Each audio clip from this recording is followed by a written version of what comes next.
Now, the sort of videos I'm going to be doing in this playlist are really targeted about encouragement and getting you to think rather than imparting particular drawing skills, although I will be talking about tools and materials and so on. So if that sounds like your kind of thing, then stick around, keep watching.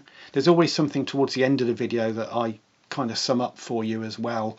Some of the videos have PDFs as well, so let's make a start.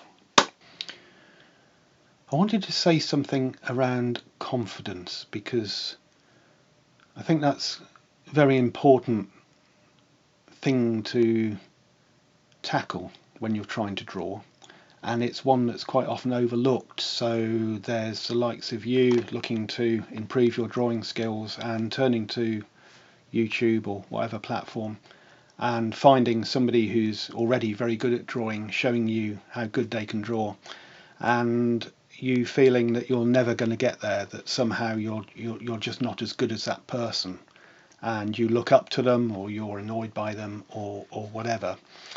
But I think confidence, if you look at it as doing a bit of work to realize that you should feel that where you are at the moment, you should feel comfortable in your own skin and get acquainted with the tools and use them to the best of your ability where you are today. And your drawing will be a reflection of what is achievable, and you ought to rejoice in that. Look, if you're not having fun, if you're really not enjoying the activity that you're doing and being gracious to yourself, setting yourself a sort of territory where you can play, you're going to be pretty unhappy and you won't stick at it. And what I want to do is get you to stick at it, because they're all sort of plateaus, and if you keep on going, you'll make breakthroughs. And if you go into any activity and go until you hit a bump in the road and then stop and lose heart, then you're missing out on that greater joy further down the road. Confidence is so important. It doesn't mean being cocky about your abilities. It doesn't mean overestimating your abilities. It means working with what you've got to the best ability and being aware of what is achievable. And if something isn't working, knowing that you have the wherewithal in a quiet moment to look at things and work out the direction to improve.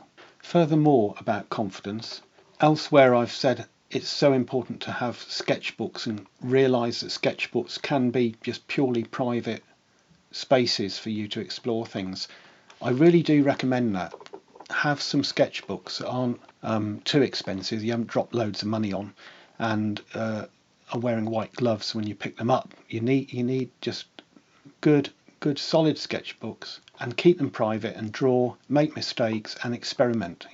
Because it's only really through drawing that you get the motor skills. You actually get from the heart and the head and the hand.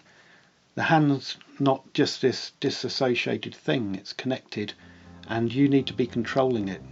You need those motor skills to get all those different marks that you want to make, that your mind can realize, but your arm needs to actually do.